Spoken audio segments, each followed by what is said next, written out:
specialize in music most people can. Thanks for tuning in. Make sure you check out our Facebook page, Instagram, and our website. Let us share the noise with you.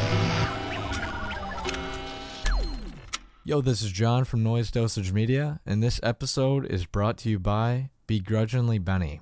Interested in putting something horrific and grotesque on your next piece of merch? Benny is tucked away in the fiery depths of COVID quarantine, blasting the filthiest of old school death metal and drawing hideous creatures that he is waiting for you to adopt. Go over to Instagram and follow at BegrudginglyBenny and contact him if you would like some really weird original art for your band or label. Super professional, highly recommended. So first off, I'd like to congratulate you on the Black EP. Dude, it sounds so good, man. Yeah, it's pretty ripping, man. It's a fun listen, kind of short and sweet, but it gets the point across. I love it. I mean, the thing about EPs, it's like, yeah, like you said, straight to the point. Like, as a musician myself, like, I don't want to do a full album anymore. I just want to do EPs.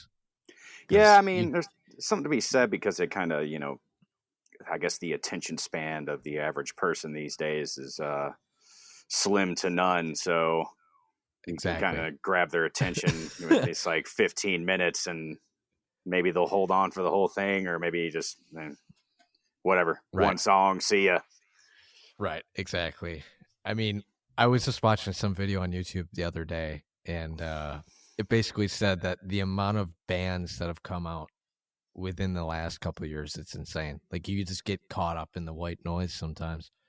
Oh, absolutely, man. And I was following Metal Sucks would put out this like shit that comes out today and whatever date. They do it once a week. I haven't been on there in a while, but I try to keep up with it, but it's so much, Right. It's just like a wall. Abundance of brutality. Yeah, exactly. So I just had Blake on a few months ago from Pig Destroyer. He's the funniest dude I've ever met. He's awesome. Yeah, he's quite the rascal. He's awesome. Yeah, he just had a birthday a few days ago. But I haven't really seen him this year, unfortunately, because of all this shit. But, he's a fun dude to hang out with, and drinking with him is a whole other thing. It's like, Jesus, man. Like, I got a 3-day hangover after hanging out with Blake. Yeah, I listened to a podcast that he did with Vox and Hops. I don't know if you've heard of them. Yeah.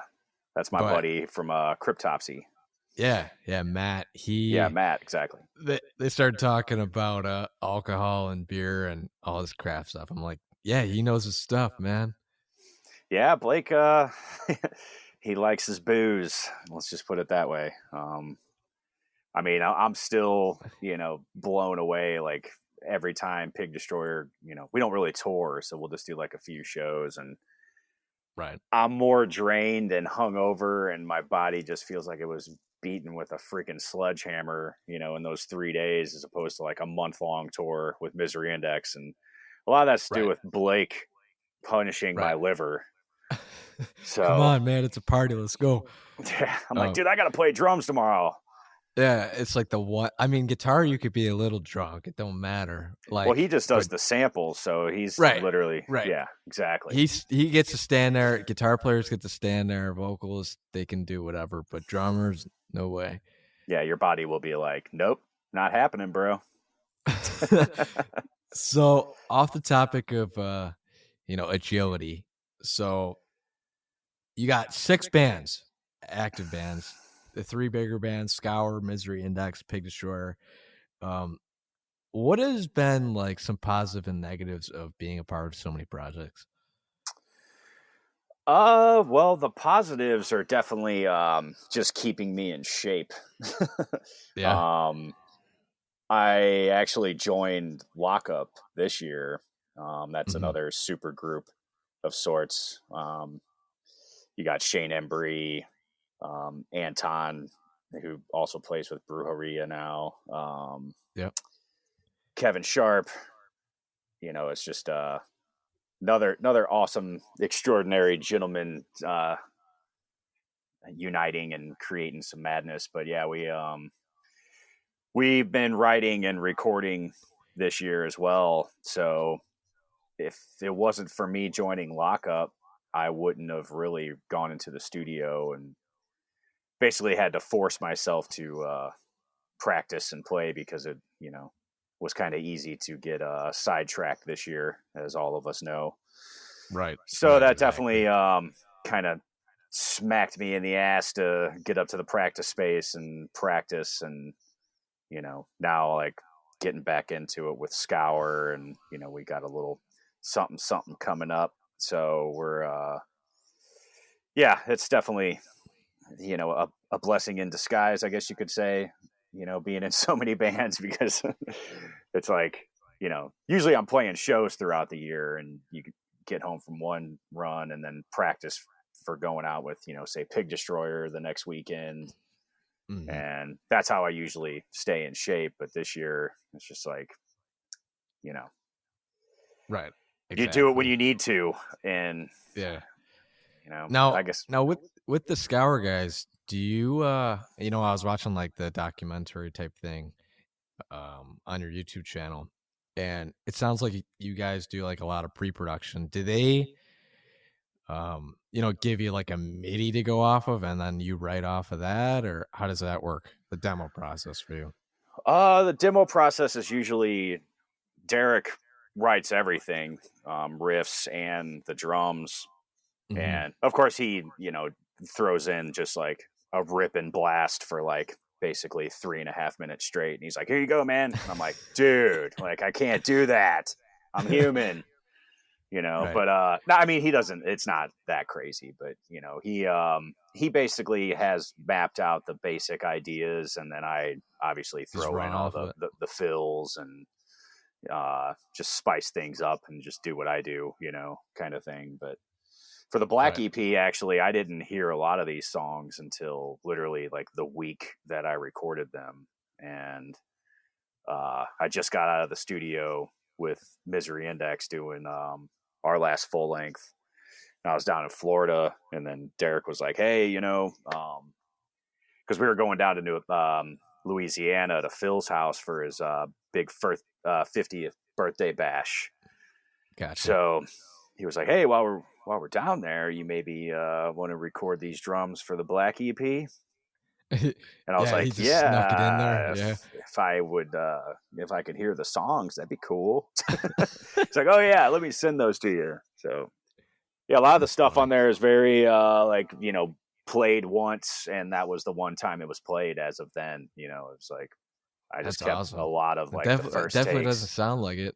Sounds great. No, it doesn't. Going back and listening now, I'm like, Jesus, man, like this shit is it's just ripping and relentless, and some of the Maybe it was just fastest, you know. maybe it was just a fury of like the first take. You know what I mean? Like listening to it the first time. Yeah, Uh I don't know. I feel like when you go into the studio and you over listen to a song and then go play it, it just you don't get the full emotion.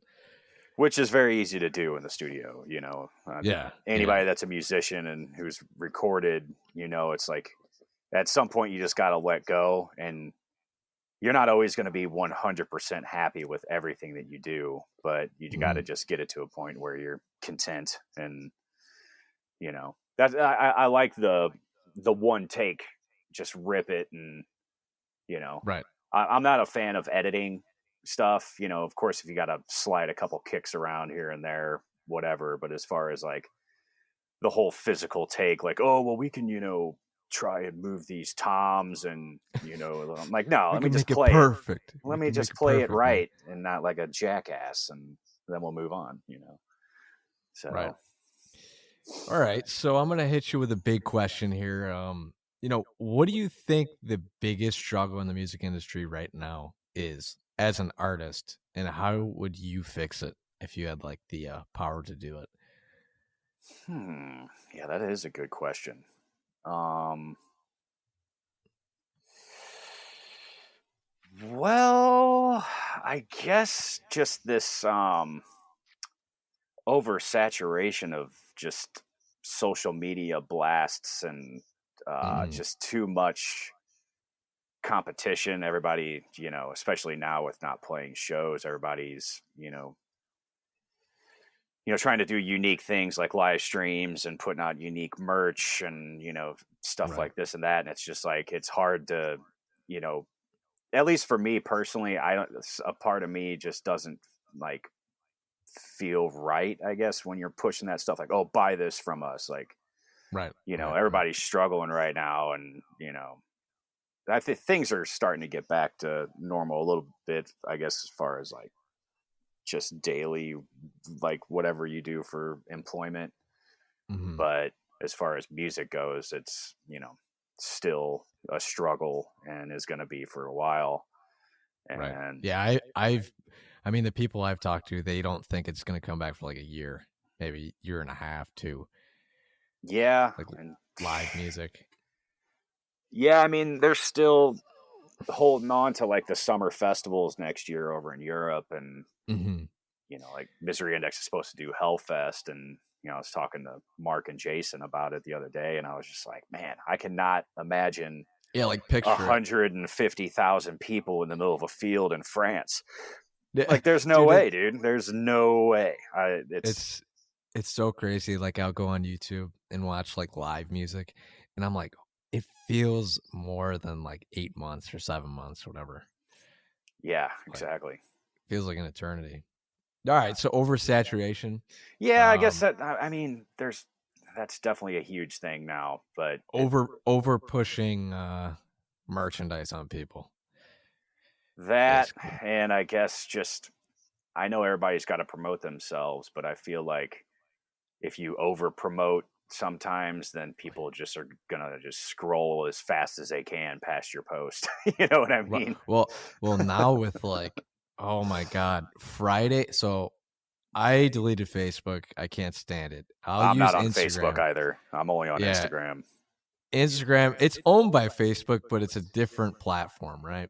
Exactly. Yeah. But Friday, every day they have these sponsoring days where bands just dump money, and you can tell because it's just a laundry list of sponsors every Friday. And I'm like, holy crap, man. Like, these bands are still trying to push, man. It's nuts. Yeah, man. And I know it's just like, it's stuff that you got to do, and you might gain a few more fans doing something like that. But, it's just, there's so much competition now, and it's going to be like that with shows too. Whenever shows return, there's going to be, of course, the guinea pig kind of tours that happen. And I'm curious to see how those are going to go. And, there's going to be a lot of what ifs, and it's just going to be a whole new world. It's not going to be a normal show as we know it. It's going to be really, really bizarre at first, I think. Yeah, I think it was like 4 months ago. There was like I don't know where you're at, if they did any, quarantine shows where like they had like seating 6 feet or whatever apart. Mm-hmm. They did that here, and it was super weird. It was very weird, but I went. It was all right, but I went to one actually. That's cool. Me and John Gallagher and our girlfriends went to go see Kix, the Beatles of Baltimore. Nice. They did like a drive-in show.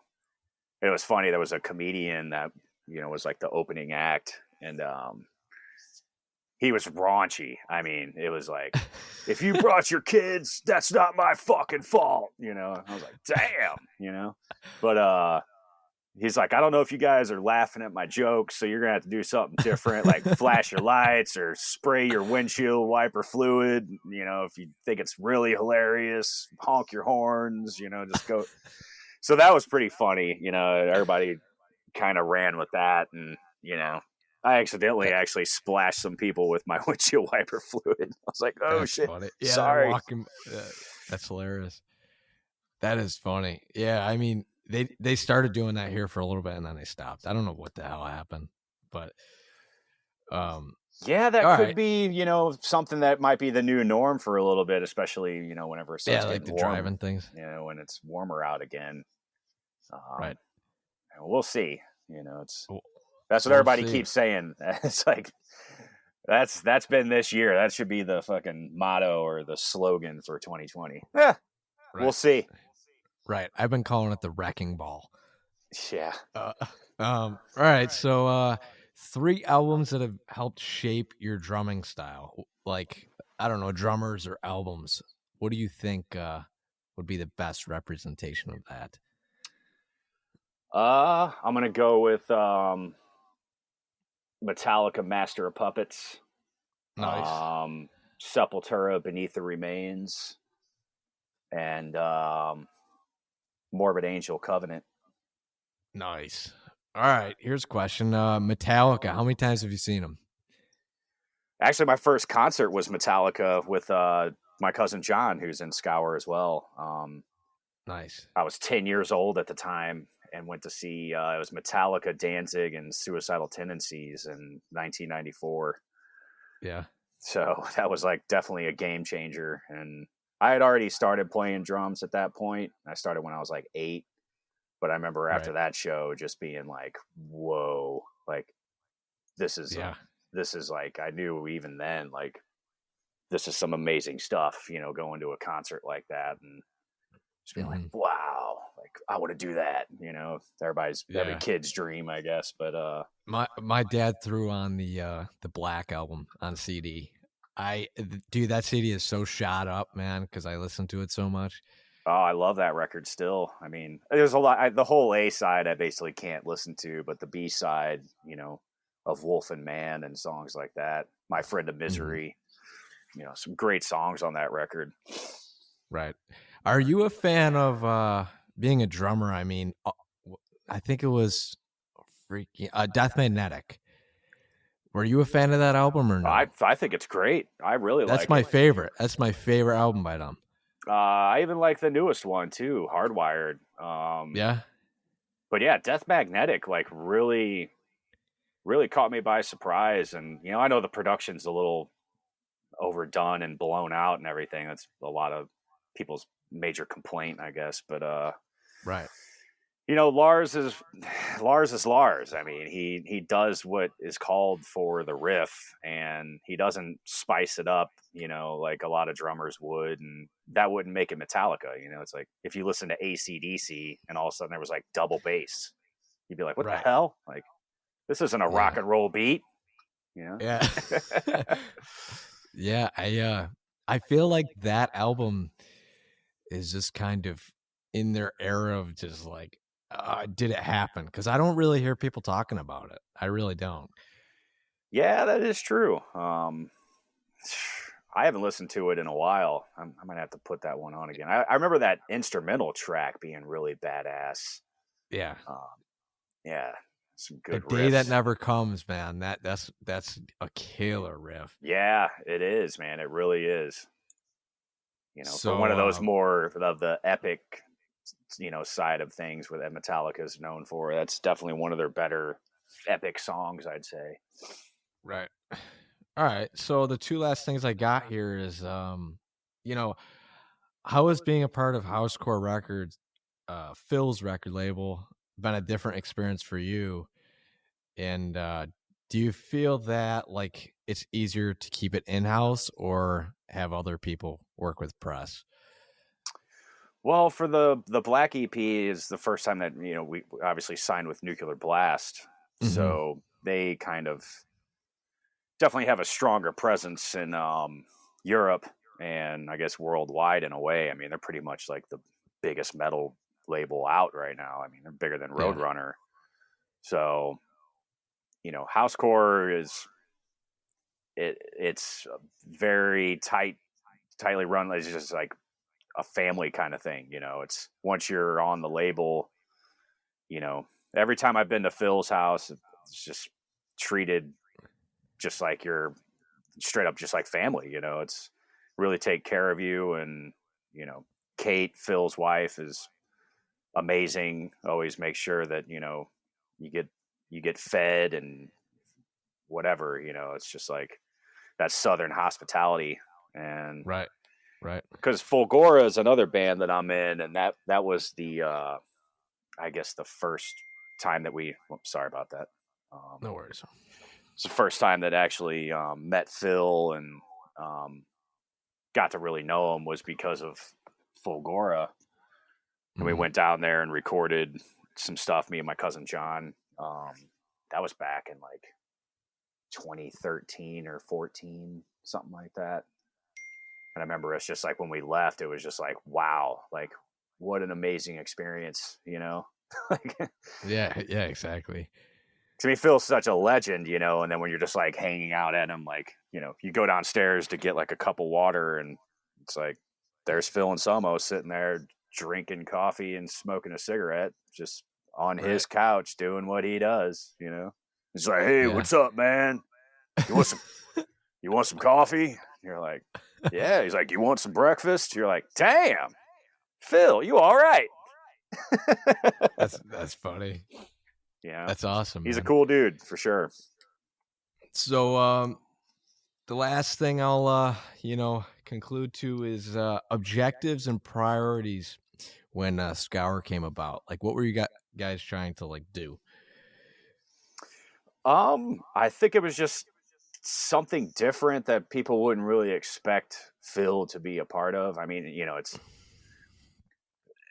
I guess they didn't really know who they were going to have doing vocals at first when Derek and John started writing some of the stuff. But, you know, when Phil gave it the thumbs up and said he wanted to be a part of it, you know, it was like game on. And, you know, a lot of people are just now discovering Scour with the Black EP. Yeah. There's a lot more press and everything this time around. And obviously people aren't really doing as much. And there's, you know, a lot more people are just sitting around on Instagram or Facebook and, you know, as we were discussing earlier. But well, I think the intention was just to like really do something that would kind of be totally out of left field and really surprise people, whether you like it or not. I mean, you know, it's just like ferocious and in your face. And that's what Scour is aiming to do and does, I guess, you know.